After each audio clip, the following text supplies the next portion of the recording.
উদয়গিরি এবং খণ্ডগিরি গুহাগুলো ভারতের ভুবনেশ্বর উড়িষ্যার রাজধানী শহর থেকে 7 কিলোমিটার দূরে অবস্থিত। আগে এই গুহাগুলি কটক গুহা বা কটক গুহা নামে পরিচিত ছিল।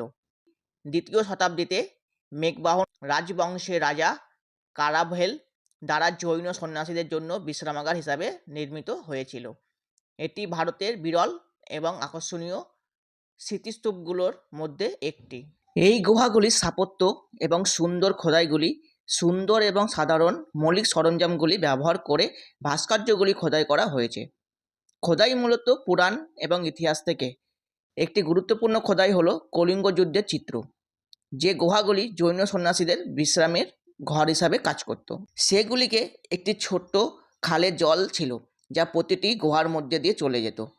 প্রদীপ জ্বালানোর জায়গা অনেক গুহা দ্বিতল এবং মনে করা হয় যে উপরের কক্ষগুলি ধ্যান করার জন্য ব্যবহৃত হতো।